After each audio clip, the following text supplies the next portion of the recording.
അർജന്റീനയുടെ കിഴക്കൻ തീരത്ത് നിന്നും ഏകദേശം 480 കിലോമീറ്റർ അകലെ സ്ഥിതി ചെയ്യുന്ന ദ്വീപ് സമൂഹമാണ് ഫോക്ലാൻഡ്. നിലവിൽ ബ്രിട്ടന്റെ അധീനതയിലുള്ള ദ്വീപ് സമൂഹമാണിത്. ബ്രിട്ടൻ ഫോക്ലാൻഡ് എന്ന് വിളിക്കുന്ന ദ്വീപുകളെ അർജന്റീനക്കാർ ലാസ് മാൽവിനാസ് എന്നാണ് വിശേഷിപ്പിക്കാറുള്ളത്. ഇതിന്റെ പരമാധികാരത്തെ ചൊല്ലി ഇരു രാജ്യങ്ങളും തമ്മിൽ ദീർഘകാലമായി കടുത്ത തർക്കമുണ്ട്.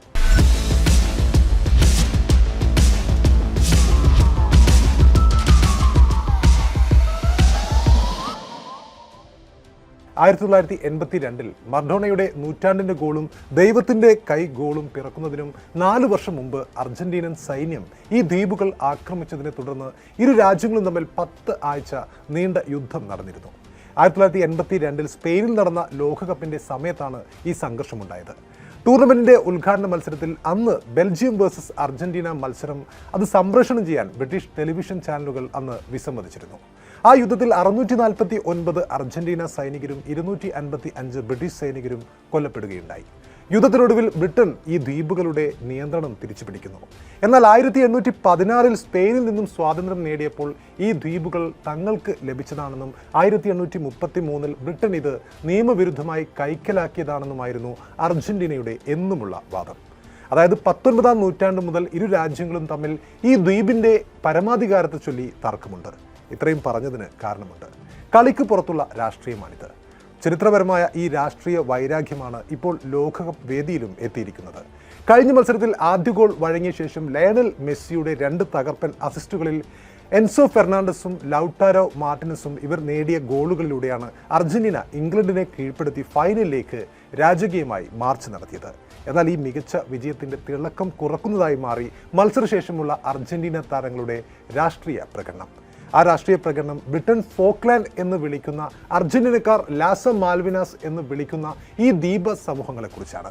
അറ്റ്ലാന്റയിൽ നടന്ന ആവേശ പോരാട്ടത്തിൽ ഇംഗ്ലണ്ടിനെ 2-1 തോൽപ്പിച്ച് ഫൈനൽ ടിക്കറ്റ് എടുത്തതിന് പിന്നാലെയായിരുന്നു സംഭവം അരങ്ങേറിയത്.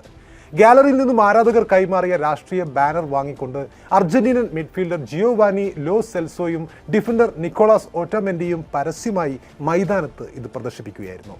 ലാസ് മാൽവിനാസ് സൺ അർജന്റീനാസ്, അതായത് ഫോക്ലാൻഡ് ദ്വീപിലുള്ള അർജന്റീനയുടേതാണ്, ഫോക്ലാൻഡ് ദ്വീപുകൾ അർജന്റീനയുടേതാണ് എന്ന് സ്പാനിഷിൽ എഴുതിയ ബാനറാണ് ഇവർ ഉയർത്തിയത്. ഏറ്റവും കൗതുകരമായ കാര്യം എന്തെന്നാൽ ഇവർ രണ്ടുപേരും കളിക്കുന്നത് ഇംഗ്ലീഷ് പ്രീമിയർ ലീഗിലാണ് എന്നതാണ്. ഇംഗ്ലീഷ് പ്രീമിയർ ലീഗിൽ ടോട്ടനത്തിന് വേണ്ടിയാണ് ലോ സെൽസോ കളിക്കുന്നത്. ഓട്ടോമെൻഡി ആവട്ടെ മാഞ്ചസ്റ്റർ സിറ്റിക്ക് വേണ്ടിയാണ് കളിക്കുന്നത്. അവരാണ് മത്സരശേഷം അപ്രതീക്ഷിതമായി ഈ രാഷ്ട്രീയ പ്രഖ്യാപനം നടത്തിയത്. ഫോക്ലാൻഡ് യുദ്ധം തീർത്ത ശത്രുതയുടെ അലയൊലികൾ ഇന്നും ഇരു രാജ്യങ്ങൾക്കിടയിലുമുണ്ട്. അർജന്റീന വേഴ്സസ് ഇംഗ്ലണ്ട് ഫുട്ബോൾ ടീമുകൾ നേർക്കുനേർ വരുമ്പോഴൊക്കെയും ഈ യുദ്ധത്തോടാണ് ആരാധകർ ഈ മത്സരത്തെ ഉപമിക്കാറുള്ളത്. അർജന്റീന ഇംഗ്ലണ്ട് മത്സരങ്ങളെ ഫോക്ലാൻഡ് യുദ്ധത്തിൻ്റെ തുടർച്ചയായി പോലും ഇരു രാജ്യങ്ങളിലെയും ആരാധകർ ചിലപ്പോഴെങ്കിലും കണക്കാക്കാറുമുണ്ട്.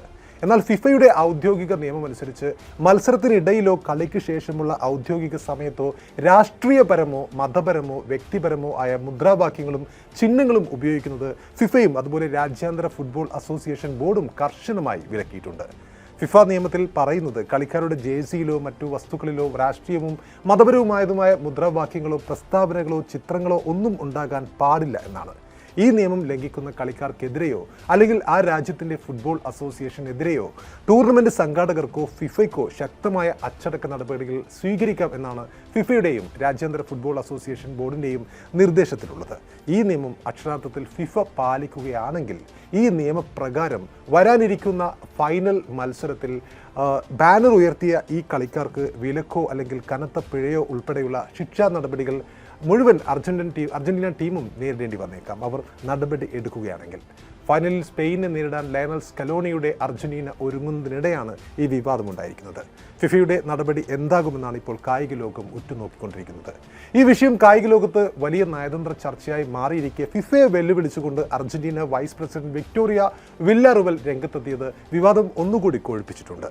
തങ്ങളുടെ താരങ്ങൾ ബാനർ പിടിച്ചു നിൽക്കുന്ന ചിത്രം എക്സിൽ സോഷ്യൽ മീഡിയ പ്ലാറ്റ്ഫോമായ എക്സിൽ പങ്കുവെച്ചുകൊണ്ട് ഫോക്ലാൻഡ് ദ്വീപുകൾ അർജന്റീനയുടേത് മാത്രമാണ്, കളിസ്ഥലത്തേക്ക് ആ ബാനറുകൾ കൊണ്ടുവരുന്നത് അവർ വിലക്കി, പക്ഷേ അവ ഞങ്ങളുടെ ചോരയിലും നെഞ്ചിലുമാണ് ഞങ്ങൾ കൊണ്ടു നടക്കുന്നതെന്ന കാര്യം അവർ മറന്നുപോയി എന്നാണ് വിക്ടോറിയ വില്ലാറുവൽ എന്ന അർജന്റീന വൈസ് പ്രസിഡന്റ് എക്സിൽ കുറിച്ചത്.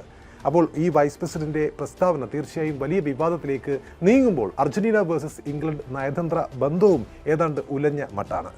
ഏതായാലും അർജന്റീനയുടെ വിജയത്തിൻ്റെ മാറ്റ് ഇത് കുറച്ചിട്ടുണ്ട് എന്ന കാര്യത്തിൽ യാതൊരു സംശയവുമില്ല. അർജന്റീന ഈജിപ്ത് ലോകകപ്പ് ഫുട്ബോൾ മത്സരത്തിനിടെ ഉണ്ടായ വിവാദങ്ങൾക്കപ്പുറം ഈജിപ്ത് കോച്ചും ആഫ്രിക്കൻ ഫുട്ബോളിലെ എക്കാലത്തെയും മികച്ച സ്ട്രൈക്കർമാരിൽ ഒരാളുമായ ഹസൻ ഉയർത്തിയ കുറുകെ പിടിച്ച കൈകൾ സ്റ്റേഡിയത്തിന് അകത്തും പുറത്തുമെല്ലാം അർജന്റീനയുടെ വംശീയ വിദ്വേഷ ചരിത്രത്തെ ആ സമയത്ത് ചർച്ചയിലേക്ക് കൊണ്ടുവന്നതും നമ്മൾ കണ്ടിരുന്നു. 2026 ലോകകപ്പിൽ ഇത് ആദ്യമായിട്ടല്ല രാഷ്ട്രീയ സന്ദേശങ്ങൾ ഇങ്ങനെ ഉയരുന്നത്. ലോസ് ആഞ്ചൽസിൽ നടന്ന ഇറാന്റെ ഗ്രൂപ്പ് മത്സരങ്ങളിൽ ഇറാന്റെ നിലവിലെ ഭരണകൂടത്തിനെതിരെയുള്ള പഴയ വിപ്ലവ പതാകകൾ ഇറാനിയൻ അമേരിക്കൻ ആരാധകർ ആ സമയത്ത് ഉയർത്തിയിരുന്നു. എന്നാൽ ആ മത്സരങ്ങളിൽ മറ്റ് അനിഷ്ട സംഭവങ്ങളോ ഫിഫയുടെ അച്ചടക്ക നടപടികളോ ഉണ്ടായിരുന്നില്ല. നിലവിൽ ഫോക്ലാൻഡ് ദ്വീപുകൾക്ക് മേലുള്ള പരമാധികാരം അവകാശപ്പെടുന്ന ബാനറിനൊപ്പം ചിത്രങ്ങൾ എടുത്ത അർജന്റീനയുടെ ഫുട്ബോൾ ടീമിനെതിരെ അന്വേഷണം നടത്താൻ ഫിഫയോട് ഇതിനകം തന്നെ ബ്രിട്ടീഷ് സർക്കാർ ആവശ്യപ്പെട്ടു കഴിഞ്ഞിട്ടുണ്ട്. ബാനർ ഉയർത്തിയ കളിക്കാരെ ഫൈനലിൽ നിന്നും വിലക്കണമെന്ന് ആവശ്യപ്പെട്ടുകൊണ്ട് ബ്രിട്ടൻ രംഗത്തെത്തിയിട്ടുണ്ട്. സമാനമായ ബാനർ ഉയർത്തിയതിന് 2014 Argentina football association FIFA 20,000 pound പിഴ ചുമത്തിയിരുന്നു. കൂടാതെ രാഷ്ട്രീയ സന്ദേശങ്ങൾ പ്രദർശിപ്പിച്ചതിന് മുമ്പൊരിക്കൽ ദക്ഷിണ കൊറിയൻ താരം പാർക്ക് ജോങ് വൂമിനെ വിലക്കിയ ചരിത്രവും ഫിഫയ്ക്കുണ്ട്. ഫിഫ അർജന്റീനയ്ക്കൊപ്പം നിൽക്കുമോ അല്ലെങ്കിൽ നടപടിയെടുക്കുമോ എന്ന് കാത്തിരുന്ന് കാണാം.